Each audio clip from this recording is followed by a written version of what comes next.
The Kashmir conflict dates back to 1947 when the Indian subcontinent got partitioned on religious lines into India and Pakistan. The partition of 650 princely states, including Kashmir, was yet to be decided. Kashmir, ruled by Prince Hari Singh, had the option to either join India or Pakistan. The Muslim majority population expressed the desire to join Pakistan. However, due to reluctance of Hari Singh and the involvement of India, Kashmir was not partitioned. Pakistan made continuous attempts to fight for Kashmir, leading to 3 wars. The issue was taken to the United Nations, and despite small progress, it is unsettled till date. In addition, there has been no progress in resolving the Kashmir conflict. The issue has only worsened and resulted in more bloodshed. According to CNN, the separatist violence has killed more than 47,000 people, which does not include people who have disappeared due to the conflict. The atrocities have reached to the extent that 595 rape victims were registered in Jammu and Kashmir in the last 2 years, according to the New Indian Express. So we decided to further research on this issue. From here our journey began. We went to take opinions of the people of Lahore. India ने ग़ासबाना उस पर कब्ज़ा किया हुआ है, वो पाकिस्तान का हिस्सा है और उसका फ़ैसला अक़वाम मुत्तहिदा की करारदाद के मुताबिक होना चाहिए और इसमें पूरी दुनिया के मुसलमानों को कश्मीर को आज़ाद कराने के लिए एफ़र्ट्स करनी चाहिए. अगर जंग करनी पड़े तो जंग भी करनी चाहिए, लेकिन ज़्यादा बेहतर होगा कि इंडिया के साथ मुज़ाकरात के साथ ये मामला हल करके कश्मीर को पाकिस्तान का हिस्सा बनाया जाए. कश्मीर के बारे में ये तासरात हैं कि वहाँ पर मुसलमान बेचारे मर रहे हैं, हमारे मुसलमान भाई हैं, उनको आज़ादी मिलनी चाहिए. बड़ी देर से लगे हुए हैं आज़ादी के लिए. आपके ख्याल से उनको हिंदुस्तान या पाकिस्तान या एक आज़ाद नहीं एक आज़ाद मुल्क हो, वो भी जिस तरह के पाकिस्तान है, हिंदुस्तान है, जिस तरह के हिंदुस्तान उन पर जुल्म कर रहा है, इस तरह का आज़ाद मुल्क हो वखरा. वो आज़ाद मुल्क है वखरा ही, वो उसको आज़ादी मिलनी चाहिए. बस इंडिया के उस पर जुल्म कर रहे हैं ना, मुसलमानों को मारते हैं बेचारों को, उनको आज़ादी मिलनी चाहिए. ठीक है. After finding out the general opinion of the people of Lahore, which was that Kashmir should belong to Pakistan, we decided to find the real truth by going to Azad Jammu and Kashmir. After a night stay in Islamabad, the capital of Pakistan, we continued our journey towards Azad Jammu and Kashmir. We safely reached Azad Jammu and Kashmir. After resting for a few hours, we ventured out to take interviews of the local people of Azad Kashmir.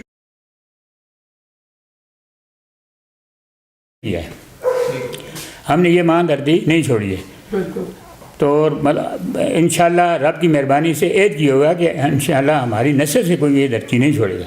लेकिन बाद चीज़ें जो होती हैं, बाद हमारे लिए मसाइल पैदा करती हैं, जिस वजह से हमें लामाला मतलब कोई माइग्रेट की तबीयत आ जाती है. किस लिए?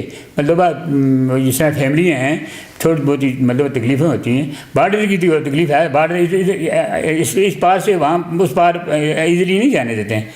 ये परमिट है, वीज़ा तो वाघा की तरफ से आया था, इधर परमिट है. जिस तरह मतलब ट्रेवल चलते हैं. कितना का होता है सबसे लंबा परमिट? कितने दिन तक की इजाज़त होती है? ये 45 दिन के लिए.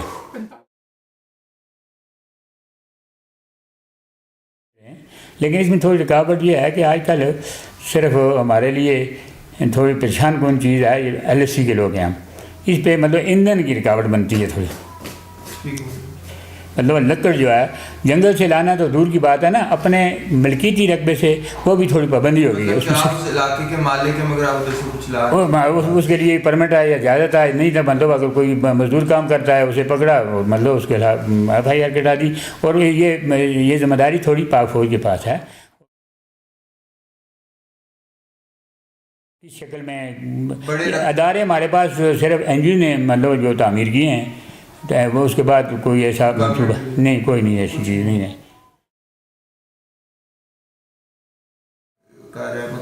बहुत मुतासर करते हैं ना सर. कब इनका मतलब कि कितनी उससे है कि हर रोज़ है या नहीं ये मतलब कशीदगी कभी कभार मतलब हाँ कभी कभार शुरू हो जाती है. उसमें मतलब मुतासर सिविल आबादी होती है ज़्यादा, क्योंकि हाँ भाई हमें बैंक कर दो, एमरजेंसी, रात को हम सोए हुए हैं, जिधर भी मूवमेंट, दिन की मूवमेंट है, बच्चे हैं मतलब वो बाहर हैं, मतलब शरी शुरू हो जाती है। LOC है, बॉर्डर है, इस पर कोई पता नहीं है, किसी वक्त ही मतलब हालात ख़राब हो सकते हैं। लेकिन ये है कि कम अज़ कम बंदा अपनी वो बच्चे वगैरह जान बचा सकें कि हमारे पास वो मतलब शेल प्रूफ बंकर हों, बम प्रूफ। आपके कोई हैं जानने वाले ऐसे जो कि इस बॉर्डर के उस पार देखें, जिनको आप जानते हो, या आपके कोई रिश्तेदार? देखें जी, ये डिवाइड के वक्त जो उधर गए चले गए, मतलब उसके बाद, हाँ, डिवाइड के वक्त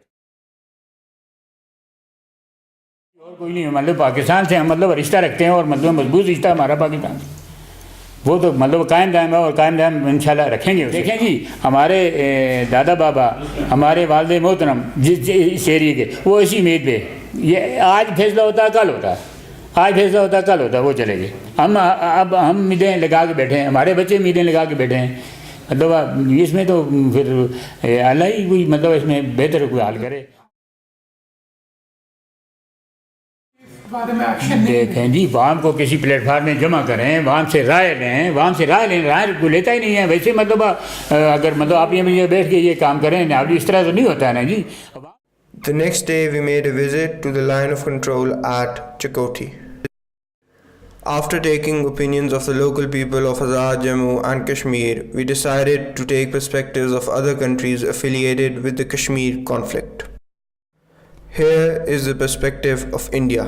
So, as an Indian, what I was taught about the partition in Kashmir is that the people of Kashmir, although majority Muslim, were not given a choice in terms of whether to join India or Pakistan after the partition.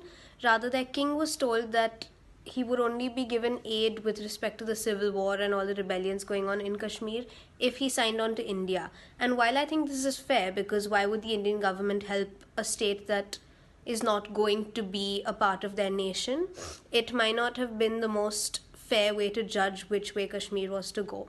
However, everything that has subsequently happened in that area, because of both India, Pakistan, as well as the Kashmiri militants, according to me, makes both India and Pakistan unfit and undeserving of possession of Kashmir. Hence, my stance is that Kashmir should be allowed to be independent with support from both India and Pakistan, monetary and in terms of governance and means of governance, if Kashmir asks for it. My name is Soumya Shinde and I'm from Mumbai, India.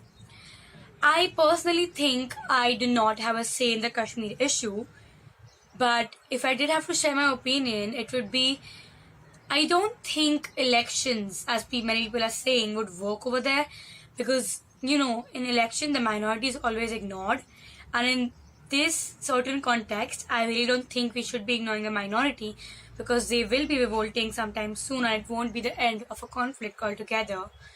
And I think after I talked to some Pakistanis to Seeds of Peace, what I got to know was they don't think, at least some of them don't think, that the UN resolution is fair enough for them, and they did have some valid points.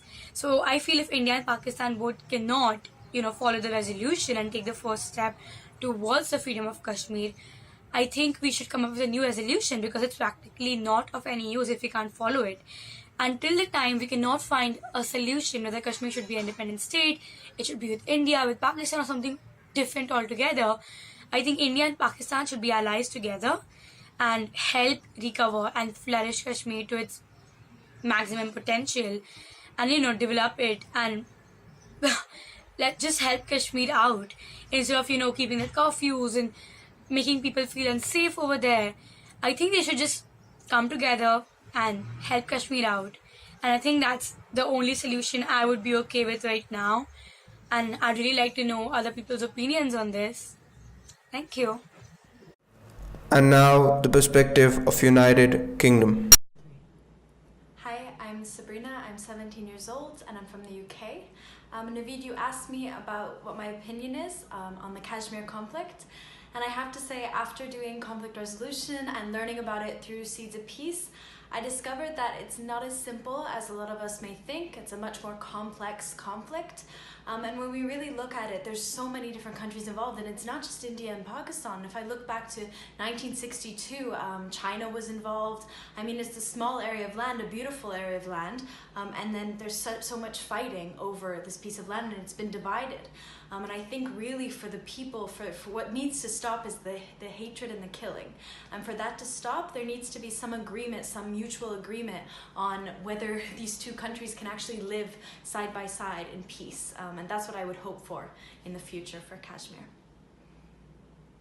And finally, the perspective of United States of America. Hi, my name's Amelia. I'm from the United States, and I'd like to think that the future of Kashmir is one where it's a peaceful one. That would be my hope. But I think that the future is definitely going to need to be one where the conflict is discussed not only between Indians and Pakistanis, but with Kashmiris in the discussion too, as they're the ones directly affected by the conflict. I think that continued open discussion, but in a peaceful and productive way, is the best way to come to a solution, or even just a basic understanding. I mean, that would be great. And I think that's what should happen. I think in the future, I have hope that the world is going to improve and we're going to become better listeners and communicators and learn how to talk with one another, not at one another. So that's what I hope for the future of Kashmir. I have no way to tell, but I do think the future will be a bright one. After taking opinions on what Kashmir's future should, we were more intrigued by the fact that how many people had lost their lives in this gruesome conflict. An example of this was the child rape and murder of Asifa Bano, an 8-year-old girl. She was raped and murdered whilst she went to the forest to bring her horses back. On the day of burial, the right-wing Hindu activists threatened with violence if they were to continue with the burial. Another example of this was found more than 26 years ago when 30 Kashmiri women from village of Konan accused soldiers from the Indian army of abducting them from their homes and raping them. Now, 26 years later, the court has been unable to serve justice to the victim. The courageous women of Konan have signed a petition to reopen the case. An expressant example of the violations committed in Indian-occupied Kashmir was shown to the world by the United Nations Human Rights Report, which was issued on 14th of June 2018. The report mentioned the rape case in May 1990, in which Mubina Ghani was raped by the Border Security Force of India while she was traveling to her husband's home. An inquiry was conducted by the Indian government in which it was concluded that the woman was raped. However, no action was taken against the BSF soldiers. The UN report also mentioned about laws implemented by Indian authorities such as the Armed Forces Special Power Act 1990 and the Jammu and Kashmir Public Safety Act, which have created structures that obstruct normal course of law, impede accountability, and jeopardize the right to remedy for victims of human rights violations. Moreover, examples of force used against civilians was backed up by the civil society, which estimates that about 130 to 145 civilians were killed between mid-July 2016 to end March 2018. A recent example of human rights violation conducted by the Indian Army was on 14th of April 2017, when a leading civilian protester named Farooq Ahmed Dar was strapped in front of the moving Indian Army jeep and was driven around Budgam district for 28 kilometers, and the Indian soldiers kept on chanting, "This will be the fate of those who throw stones." A recent example of the volatile conditions in Indian-occupied Kashmir was when in the town of Pulwama, a 22-year-old Kashmiri freedom fighter, Adil Ahmed Dar, had committed a suicide attack, killing 40 Indian soldiers. However, the issue is not that 40 Indian soldiers were killed. The issue is that 40 humans were killed as we stand. However, in the recent past, there has been a development. Statements such as those by the UN High Commissioner Zaid Rad Al Hussein has really encouraged.